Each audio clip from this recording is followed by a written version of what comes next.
Bismillahirrahmanirrahim. Welcome to Alhamdulillah World. Today we are going to discuss the second lecture of this chapter, that is the rules for assigning oxidation state. आज का बेटा जो topic है जो हम पढ़ेंगे वो एक बहुत ही इम्पोर्टेंट टॉपिक है नंबर 1, और नंबर 2 एक बहुत ही कॉम्प्लेक्स टॉपिक है, तो इसको आपने अच्छी तरह से समझ लेना है। बहुत से बच्चों को ये टॉपिक समझ ही नहीं आता, और जब उनको समझ ही नहीं आएगा तो वो याद ही नहीं कर पाते, और ये तकरीबन हर साल बोर्ड में रिपीट होता है। तो आज हम समझेंगे कि एलिमेंट्स की ऑक्सीडेशन जो स्टेट होती है वो हम किस तरह से असाइन करते हैं, और जो वैलेंसी और ऑक्सीडेशन स्टेट का जो कॉन्सेप्ट है ये क्या चीज है। तो आइए देखते हैं। सबसे पहले हम जब ऑक्सीडेशन स्टेट को डिफाइन करते हैं तो हम ये कहते हैं कि oxidation state is the apparent charge on an atom. Sir क्या मतलब इसका? इसका मतलब ये कि किसी भी कंपाउंड में या किसी भी मॉलिक्यूल में जो एटम्स मौजूद होते हैं, मॉलिक्यूल्स और कंपाउंड किससे मिलकर बने? एटम्स और आयन से। तो उन एटम्स और आयंस के ऊपर जो चार्ज अपीयर हो रहा होगा उसको हम कहेंगे ऑक्सीडेशन स्टेट। ठीक है। फॉर एग्जांपल हम NaCl की बात करते हैं, तो NaCl में कौन कौन से चार्जेस होते हैं? Na+1 और Cl-1। तो वो जो उनके अपीरेंट चार्ज है वो उनकी ऑक्सीडेशन स्टेट है। तो यहां पे यही वो बता रहा है कि oxidation state is the apparent charge on atom in a molecule और कंपाउंड। ठीक है।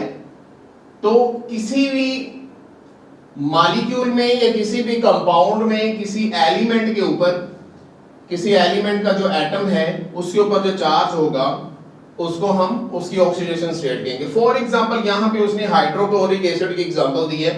वो कह रहा है इस HCl में हमारे पास हाइड्रोजन एलिमेंट का एक एटम है और क्लोरीन एलिमेंट का एक एटम है हमारे पास। तो हाइड्रोजन की जो ऑक्सीडेशन स्टेट है वो +1 है और क्लोराइड की जो है वो -1 है। ये इसकी एग्जांपल है। ज्यादातर बोर्ड में ये शॉर्ट क्वेश्चन आता होता है। जब ये शॉर्ट क्वेश्चन आएगा तो आपने जस्ट डेफिनेशन और एग्जांपल दे देनी है। अब इस एग्जांपल में ये जो इस हाइड्रोजन के ऊपर +1 है और क्लोराइड के ऊपर -1 है, इसी तरह सोडियम क्लोराइड में सोडियम के ऊपर +1 है, क्लोराइड के ऊपर -1 है, ये क्यों है? अब हम ये डिटेल में पढ़ने लगे कि उसके कुछ रूल्स को फॉलो करना पड़ता है। कोई भी कंपाउंड लिखा हुआ है, कोई भी मॉलिक्यूल लिखा हुआ है, तो उस मॉलिक्यूल या एटम का जो हमने ऑक्सीडेशन स्टेट असाइन करनी है उसको किस तरह से असाइन करनी है, कौन से रूल्स को हमें फॉलो करना पड़ेगा। तो वो रूल्स हम देख लेते हैं, जो मेनली 3-4 रूल्स हैं उसको हमें देख रहे हैं। सबसे पहले वो ये बता रहा है कि जब भी कोई भी एटम या कोई भी आयन जब भी वो फ्री स्टेट में होगा, ठीक है, तो कोई भी एटम जो फ्री स्टेट में है उसकी ऑक्सीडेशन हमेशा 0 होगी। क्लियर हो गया? तो आपने क्या याद रखना है कि फ्री स्टेट में एलिमेंट की ऑक्सीडेशन स्टेट क्या होती है बेटा? 0 होती है। सर ये फ्री स्टेट का क्या मतलब है? मैं अभी आपको क्लियर करता हूं। फ्रीज एक होती है फ्री स्टेट और एक होती है कंबाइंड स्टेट। ये देखिए मैंने लिखा NaCl, एक तरफ मैंने लिखा NaCl और एक तरफ मैंने लिखा सिर्फ सिंपल Na। तो मुझे बताएं यहां पे कौन फ्री स्टेट में और कौन कंबाइंड स्टेट में? सोडियम कहां पे फ्री स्टेट में और कहां पे कंबाइंड स्टेट में? तो NaCl में सोडियम कंबाइंड स्टेट में, क्योंकि वो क्लोराइड के साथ कंबाइन हुआ है, जबकि इधर फ्री है, किसी के साथ कोई बॉन्ड नहीं बनाया हो, तो आप ये इसे हम कहते हैं फ्री स्टेट। तो सोडियम क्लोराइड जब फ्री स्टेट में होगा तो उसके ऊपर उसकी जो ऑक्सीडेशन स्टेट होगी वो क्या होगी? 0 होगी। और जब वो कंबाइंड स्टेट में होगा तो उसकी ऑक्सीडेशन स्टेट फिर कुछ और होगी, फिर वो 0 नहीं होगी। सर किस तरह से? ये देखिए यहां पे इसकी ऑक्सीडेशन स्टेट +1 है, इधर 0, क्लोराइड की -1 है। क्लियर हो गया जी? ऐसा क्यों है वो हम आगे आपको मजीद क्लैरिफाई हो जाएगा। अब हम बात करते हैं सिंपल आयन कि कोई भी आयन है वो सिंपल आयन है, वो कंबाइंड फॉर्म में नहीं है, तो उसका ऑक्सीडेशन स्टेट या ऑक्सीडेशन जो नंबर है वो वही होगा जो उसका चार्ज है। फॉर एग्जांपल हम NaCl की बात करते हैं, NaCl को अगर हम तोड़ें तो NaCl को तोड़ने से कौन से दो आयन्स बनेंगे? सोडियम क्लोराइड को ब्रेक करने से दो तरह के आयन्स बनेंगे, एक Na पॉजिटिव और दूसरा Cl नेगेटिव, +1 -1। तो अब ये एक सिंपल आयन है, इस आयन में इसकी ऑक्सीडेशन स्टेट वही होगी जो इसका चार्ज है। तो सिंपल आयन में जो ऑक्सीडेशन स्टेट होगी वो क्या होगी? जो उसका चार्ज होगा। क्लियर हो गया जी? For example this one complex ion. जब हम कॉम्प्लेक्स आयन की बात करेंगे तो यहां पे जरा आपने जरा बात गौर से सुननी है कि कॉम्प्लेक्स आयन में हम किस तरह से डिफाइन करेंगे कि कौन से एलिमेंट की ऑक्सीडेशन स्टेट कौन सी है। ठीक है, ये देखिए यहां पे वो डिफरेंट ग्रुप्स एलिमेंट्स की बात कर रहा है। आपने पीरियोडिक टेबल में देखा है कि हमारे पास पीरियोडिक टेबल में डिफरेंट ग्रुप्स और पीरियड्स होते हैं। ये हमारे पास फर्स्ट टू ग्रुप्स, उसके बाद ये हमारे पास नेक्स्ट ब्लॉक आ गया डी ब्लॉक, देन हमारे पास पी ब्लॉक आ गया,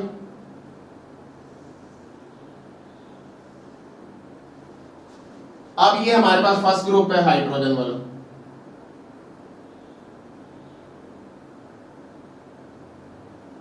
तो ये आपने एलिमेंट्स देखे होंगे यहां पे। जब आप पेज नंबर 48 पे जाएंगे,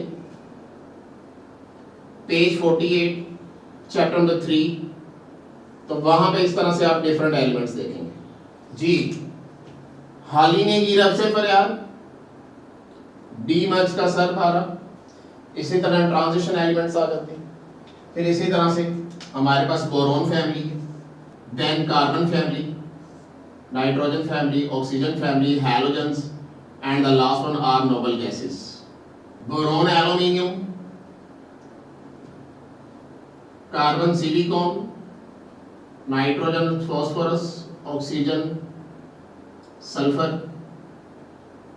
fluorine chlorine, helium neon argon, krypton xenon random song.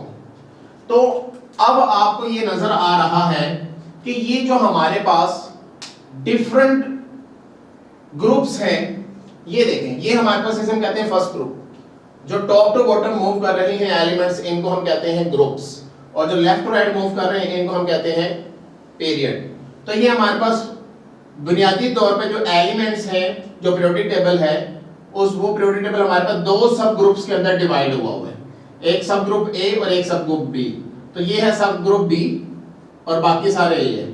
तो इस हिसाब से देखें तो ये first A, this is second ए। अब ये बी वाला आगे यहां तक 3 to 12, 12 के बाद 13 आता है, 13 को हम थर्ड ए भी कह सकते हैं। तो ये थर्ड ए, ये फोर्थ है, फिफ्थ, सिक्स्थ, ये सेवंथ है और लास्ट वन एट्थ है। क्लियर हो गया स्टूडेंट्स? तो अब आपने यहां पे ये याद रखना है कि जो ग्रुप नंबर होता है वो हमें वैलेंस इलेक्ट्रॉन बताता है। तो ये ग्रुप 1A, तो इसके वैलेंस इलेक्ट्रॉन भी 1 होंगे। इसके फिर कितने होंगे सेकंड? तो 2 इलेक्ट्रॉन होंगे। ये थर्ड है तो 3 इलेक्ट्रॉन्स होंगे, 4 है तो 4, देन 5, 6, 7 बैलेंस इलेक्ट्रॉन और 8 कंप्लीट। अब यहां तक आपको पता होना चाहिए कि यहां तक जो एलिमेंट्स हैं वो हमारे पास मेटल्स हैं थर्ड ए तक, और इससे ऑनवर्ड नॉन मेटल स्टार्ट हो जाती हैं। और मेटल्स क्या करती हैं? इलेक्ट्रॉन लूज करती हैं या गेन करना पसंद करती हैं? इलेक्ट्रॉन लूज करना पसंद करती हैं। और नॉन मेटल इलेक्ट्रॉन गेन करती हैं। तो जब भी कोई एलिमेंट इलेक्ट्रॉन लूज करेगा तो उसमें कौन सा चार्ज आएगा? सर प्लस चार्ज आएगा। और जब गेन करेगा तो माइनस चार्ज आएगा। अब ये कॉन्सेप्ट आपने जहन में रखते हुए खुद ही देखना है कि कहां पे प्लस पॉजिटिव ऑक्सीडेशन स्टेट आएगी, कहां पे नेगेटिव। तो ये देखें यहां पे ये फर्स्ट ग्रुप के एलिमेंट्स हैं, तो ये अपना जो एक इलेक्ट्रॉन होगा वो लूज कर देंगे, तो इनकी फिर ऑक्सीडेशन स्टेट भी क्या होगी, +1 होगी। क्लियर? तो ये मैं यहां पे लिख देता हूं। तो फर्स्ट ग्रुप के एलिमेंट कौन सी ऑक्सीडेशन स्टेट शो करेंगे, +1। सेकंड ग्रुप के +2, क्योंकि 2 इलेक्ट्रॉन जब वो वैलेंस इलेक्ट्रॉन उड़ा देंगे, लूज कर देंगे, तो उतने पॉजिटिव चार्ज आएगा। और ये आपको पता है कि जितने इलेक्ट्रॉन लूज होते हैं उतने ही प्लस में चार्ज आते हैं। थर्ड वाले जब अपने 3 इलेक्ट्रॉन लूज करेंगे क्योंकि मेटल्स हैं, +3। अब इससे आगे एलिमेंट्स इलेक्ट्रॉन गेन करना पसंद करेंगे। तो ये देखें नाइट्रोजन 5th ग्रुप का एलिमेंट है, इट्स मीन उसके वैलेंस इलेक्ट्रॉन कितने हैं, 5th है। तो इट्स मीन कि अब उसने इलेक्ट्रॉन गेन करके टोटल 8 करने। लूज या गेन क्यों करता है एलिमेंट इलेक्ट्रॉन, ताकि वो ऑक्टेट कंप्लीट कर सके, स्टेबल हो सके। तो 5 है इसके पास, 8 पूरे करने के लिए मजीद ये कितने गेन करेगा, सर 5 है तो मजीद ये 3 गेन करेगा, फिर 8 हो जाएंगे। तो जितने इलेक्ट्रॉन गेन करेगा उतने माइनस चार्ज आता देगा। तो 5 है, 3 और करेगा, तो कितने इलेक्ट्रॉन गेन किए मजीद, 3, तो -3 चार्ज। तो इस ग्रुप के जितने भी एलिमेंट्स होंगे वो कौन सा चार्ज शो करेंगे बेटा, -3। फिर इसी तरह इनके पास 6 है, 2 और गेन करेंगे, तो ये -2 ऑक्सीडेशन स्टेट शो करेंगे, और ये -1।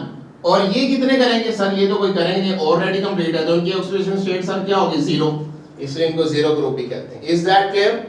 आपकी बुक में जस्ट उसने यही बताया हुआ है कि डिफरेंट एलिमेंट की जो ऑक्सीडेशन स्टेट होती है वो डिफरेंट है। फॉर एग्जांपल फर्स्ट ग्रुप की +1 है, सेकंड की +2 और थर्ड वालों की या 13 वालों की +3 है। इसको हम थर्ड ए भी कहते हैं और 13 भी कहते हैं, क्योंकि अगर हम ओवरऑल काउंट करें तो 12 के बाद 13, 14, 15, तो 13 ग्रुप कह लो या थर्ड ए कह लो, 14 ग्रुप कह लो या फोर्थ ए कह लो, एक ही बात है। क्लियर हो गया? बुक्स में वो ये बातें कभी वो 13 कह रहा होता है, कभी वो थर्ड ए कह रहा होता है, तो बच्चा इधर से कंफ्यूज हो रहा था। ये आपने बातें जहन में रखनी है। तो यही आपकी बुक में उसने कहा कि फर्स्ट ग्रुप वालों की +1 है एंड सो ऑन। अब हम बात करते हैं हाइड्रोजन की, कि हाइड्रोजन की जो ऑक्सीडेशन स्टेट है वो डिफरेंट कंपाउंड्स में डिफरेंट कैसे हो सकती है। नॉर्मली जो हाइड्रोजन होता है उसकी ऑक्सीडेशन स्टेट +1 होगी। बेटा क्या होगी, +1। हाइड्रोजन हमेशा क्या ऑक्सीडेशन स्टेट शो करेगा, +1। सर फॉर एग्जांपल आपके सामने ये देखिए HCl में +1, लेकिन in case of metal hydride, sir metal hydride किसे कहते हैं, जिसमें हाइड्रोजन ने किसी मेटल के साथ बॉन्ड बनाया हो।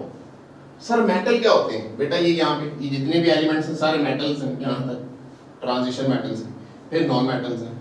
तो मेटल यहाँ से पकड़ते हैं कोई भी, ये सोडियम और हाइड्रोजन का बॉन्ड बनाते हैं, तो ये बन जाएगा सोडियम हाइड्राइड।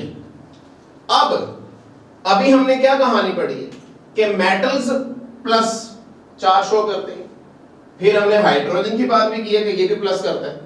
तो ओवरऑल तो क्या होता है, एक प्लस होता है एक माइनस होता है। इसमें भी देखेंगे एक प्लस है एक माइनस है, इधर भी आप देख लें एक प्लस है एक माइनस है। तो इधर अब हम यहाँ पे ये ब्रेन सोचता है कि इन दोनों में से प्लस कौन होगा, क्योंकि हाइड्रोजन भी नॉर्मली प्लस शो करता है और मेटल्स भी प्लस शो करती हैं। तो फिर इस केस में हम मेटल्स को प्रायोरिटी देंगे। तो इस केस में in case of metal hydride, metal plus में जाएगा और हाइड्रोजन किस में जाएगा, माइनस में। तो मेटल हाइड्राइड में हाइड्रोजन की ऑक्सीडेशन स्टेट क्या होगी बेटा, -1 होगी। क्लियर? ये आपके एमसीक्यूज भी है। नेक्स्ट ऑक्सीजन की बात करते हैं कि ऑक्सीजन ऑक्सीडेशन स्टेट क्या शो करता है। तो नॉर्मली बेटा ऑक्सीजन ऑक्सीडेशन जो स्टेट शो करता है वो करता है -2। अब इसमें भी 3 केस हैं, तो नॉर्मली क्या शो करेगा, -2। सर मिसाल के तौर पे वाटर की एग्जांपल ले लें। वाटर का फॉर्मूला क्या होता है, H2O। तो इसमें आप देखेंगे कि हाइड्रोजन जो है वो +1 प्लस नॉर्मली प्लस करते हैं, अभी हम पढ़ गए हैं, और ऑक्सीजन -2 शो करेगा, क्योंकि 2 हाइड्रोजन का प्लस हो जाएगा, ओवरऑल न्यूट्रल होगा। तो 2 हाइड्रोजन है तो दो एक का +1 है तो दो का 2 प्लस हो जाएगा, 2 प्लस और -2, -2 प्लस 2 और -2 ओवरऑल कैंसिल हो जाएंगे। तो नॉर्मली ऑक्सीजन क्या शो करता है oxidation state -2, but in case of पर ऑक्साइड, ये आपके एमसीक्यूज है सर, पर ऑक्साइड किसे कहते हैं बेटा? पर ऑक्साइड उसे कहते हैं जिसमें ऑक्सीजन एक से ज्यादा हो, जैसे H2O2 हाइड्रोजन पर ऑक्साइड, तो ये हाइड्रोजन पर ऑक्साइड है। अब पर ऑक्साइड में ऑक्सीडेशन स्टेट क्या होगी? पर ऑक्साइड में ऑक्सीडेशन स्टेट होगी -1। क्लियर हो गया? फॉर एग्जांपल इसको कर लें आप खुद ही, -1 के हिसाब से देखेंगे तो ये न्यूट्रल होगा, अदरवाइज नहीं होगा।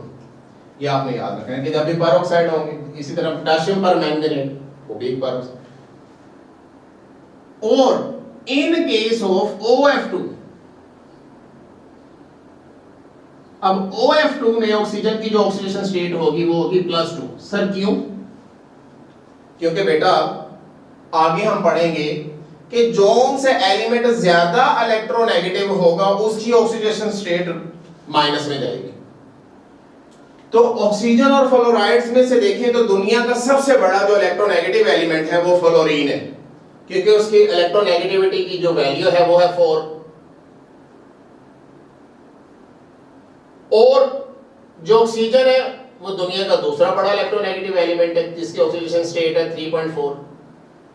तो जिस oxidation state sorry electronegativity value, तो फ्लोरीन की इलेक्ट्रोनेगेटिविटी वैल्यू 4 है और ऑक्सीजन की इलेक्ट्रोनेगेटिविटी वैल्यू 3.4 है। तो जोन सा एलिमेंट ज्यादा इलेक्ट्रोनेगेटिव होगा, जो हम यहां पे पढ़ेंगे कि इलेक्ट्रोनेगेटिव एलिमेंट की जो ज्यादा इलेक्ट्रोनेगेटिव है उसकी ऑक्सीडेशन स्टेट नेगेटिव होगी और जो कम है उसकी पॉजिटिव होगी। तो इस हिसाब से देखें तो यहां पे फ्लोरीन माइनस होगा, तो आप खुद ही देखें -1 2 फ्लोरीन है तो -2 हो जाएगा, तो इसको +2 होना पड़ेगा। क्लियर? अब हम बात करते हैं नेगेटिव आयन की। ये बात अभी मैंने बता दी आपको कि नेगेटिव ऑक्सीडेशन स्टेट हमेशा उसकी ज्यादा होगी जिसकी इलेक्ट्रोनेगेटिविटी क्या होगी? ज्यादा होगी, जिस एलिमेंट की। तो जिस एलिमेंट की इलेक्ट्रोनेगेटिविटी वैल्यू हाई होगी वो क्या होगा? नेगेटिव होगा।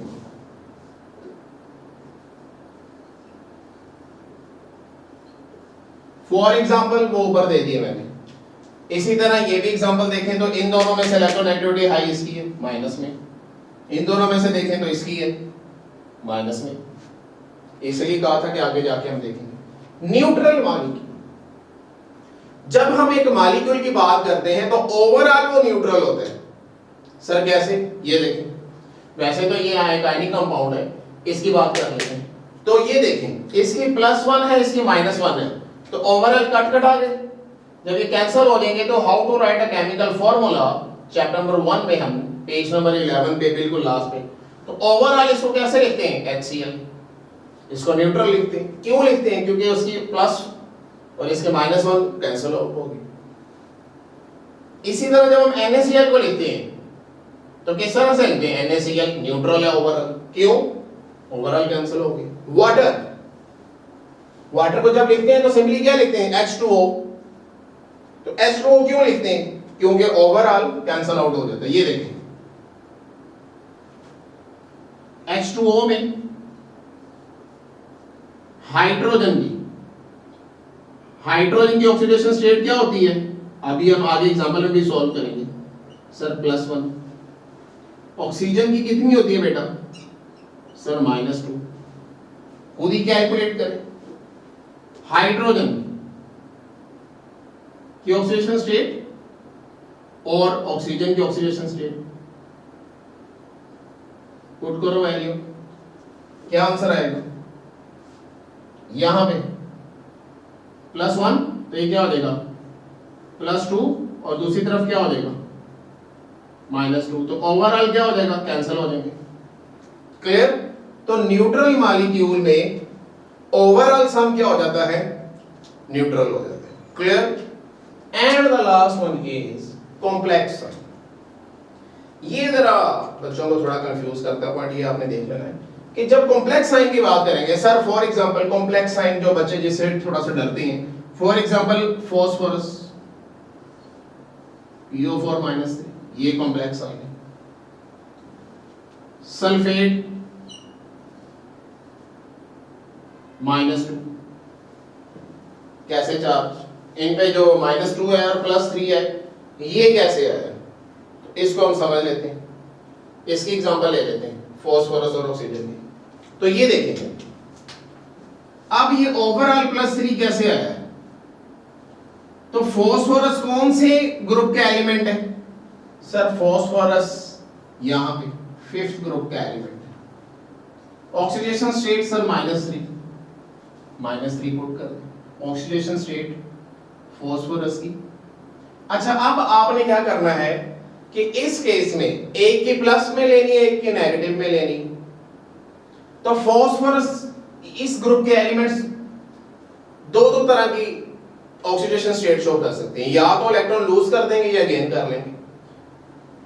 तो अगर ये गेन करता है तो -3, लेकिन वैलेंस शेल में 5 इलेक्ट्रॉन है, अगर ये सारे 5 इलेक्ट्रॉन उड़ा दे तो फिर +5 हो जाएगी। तो इस ग्रुप के एलिमेंट +5 भी कर सकते हैं, इस ग्रुप के नहीं, बल्कि अगर वो लूज कर दें, अगर ये वाले लूज कर दें तो +6 भी कर सकते हैं, ये वाले कर दें तो +7 में, जो कि बड़े रेयर केसेस में जाके होते हैं। तो इसमें अब एक की प्लस लेनी है, एक की माइनस में लेनी है। तो इसकी जब प्लस में लेंगे तो प्लस में ऑक्सीडेशन स्टेट क्या है, +5।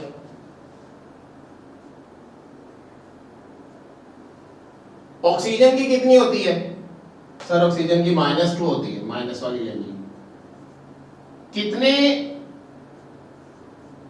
एटम्स हैं ऑक्सीजन के, 4 × 4, खुद ही देखें, +5 कितना आया, -8 +5 -8, ओवरऑल क्या चार्ज आया, -3। क्लियर हो गया। तो इसकी ऑक्सीडेशन स्टेट क्या लिखी हमने, -3। तो आपने वैसे इस एग्जांपल को समझाना तो नहीं है इस पॉइंट में, लेकिन जस्ट एग्जांपल दे दें, जो कि बुक में अब मैंने देखें हर पॉइंट में एक ना एक एग्जांपल दी है। तो आपके बुक में जिस पॉइंट में, जैसे इस पॉइंट में एग्जांपल नहीं है, इस पॉइंट में एग्जांपल नहीं है, तो आप वो एग्जांपल कोड करेंगे। क्लियर हो गया। तो ये थे हमारे rules for assigning the oxidation state. अब लास्ट में एक येलो बॉक्स लिखा हुआ है, जो कि आपको बोर्ड में शॉर्ट क्वेश्चन आता होता है, उसमें वो बता रहा है कि वैलेंसी और ऑक्सीडेशन स्टेट में क्या फर्क है। तो बेटा इन दोनों में कोई फर्क नहीं है। तो सर फिर इनको इलादा क्यों करते हैं, बेटा जस्ट लिखने का मेथड डिफरेंट है। ऑक्सीडेशन स्टेट और वैलेंसी को लिखने का जो मेथड है वो डिफरेंट है, बाकी ये एक ही चीज है। अब आपने जहन में रखनी है बात कि जब हम किसी भी एलिमेंट की ऑक्सीडेशन स्टेट की बात करेंगे तो उसमें चार्ज पहले लिखना है नंबर से, और जब उसकी वैलेंसी की बात करेंगे तो चार्ज बाद में लिखना है, charge sign follow by the number. ये देखें, तो येलो बॉक्स में ये कीवर्ड लिखे हुए, ये आपने नोट कर लेने। फॉर एग्जांपल कॉपर की बात करें तो जब हम इसकी ऑक्सीडेशन स्टेट लिखेंगे, ऑक्सीडेशन नंबर लिखेंगे तो लिखेंगे +2, और जब हम इसकी वैलेंसी की बात करेंगे तो वैलेंसी की कंडीशन में हम इसको लिखेंगे 2+। तो यहां पे क्या होगा,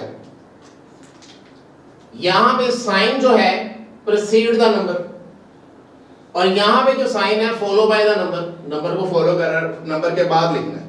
तो ये आपने ज़हन में रखनी बात कि जब भी हम ऑक्सीडेशन स्टेट की बात करेंगे तो चार्ज पहले लिखना है, और जब हम वैलेंसी की बात करेंगे तो चार्ज बाद में लिखना है। ये एग्जांपल आप कोड कर सकते हैं कॉपर की। लास्ट में एक एग्जांपल है, ये एग्जांपल्स आगे 3 एग्जांपल दिए हैं, इन तीनों में से एक आती होती है, और ये एग्जांपल बहुत दफा बोर्ड में आ चुकी है। अब ये जो हमने रूल सीखे हैं सर, हमें से इसका फायदा क्या है। इसका फायदा ये है कि वो कोई भी हमें एलिमेंट या मॉलिक्यूल, कोई भी मॉलिक्यूल, कोई भी कंपाउंड दे देता है तो उसकी में हम किसी एक एलिमेंट की ऑक्सीडेशन स्टेट फाइंड कर सकते हैं। इन्हीं रूल्स को फॉलो करते हुए इसको जी सॉल्व करवाएं आप मुझे। वो कह रहा है कि हमारे पास नाइट्रिक एसिड है, उस नाइट्रिक एसिड में आप नाइट्रोजन की ऑक्सीडेशन स्टेट जो है वो मालूम करें। तो HNO3 में हमने नाइट्रोजन की ऑक्सीडेशन स्टेट मालूम करनी है। तो अब इसका एक तरीकाकार है, इसका तरीकाकार ये है कि आपने सबसे पहले सारों की ऑक्सीडेशन स्टेट लेके उसको 0 के इक्वल कर देना है। उसको किसके इक्वल कर देना है, 0 के इक्वल। तो ये देखें सर, हमने लिख दिया कि हाइड्रोजन की ऑक्सीडेशन स्टेट प्लस नाइट्रोजन की ऑक्सीडेशन स्टेट प्लस ऑक्सीजन की ऑक्सीडेशन स्टेट। ये जो 3 है इसको आपने शुरू में ले आना है ब्रैकेट से पहले, इक्वल टू 0 कर दो, वैल्यू पुट करो, कहानी खत्म करो। हाइड्रोजन की ऑक्सीडेशन स्टेट क्या होती है सर? अभी हम पढ़ के आए हैं बाहर, हाँ +1 होती है। गुड। नाइट्रोजन की कितनी होती है सर? नाइट्रोजन की तो फाइंड करनी है हमने। ओके, तो नाइट्रोजन SH आ जाएगा। और ऑक्सीजन की सर, ऑक्सीजन की अभी हम पढ़ के आए -2 होती है, ठीक है। E इज इक्वल टू 0 करो, +1 plus nitrogen plus minus -3/6 is equal to 0। G nitrogen -6 + 1 is equal to 0। Overall -5 हो गया। Nitrogen is equal to -5, nitrogen -5 is equal to 0। ये -5 है इक्वल की, उधर जाके क्या हो जाएगा? प्लस हो जाएगा।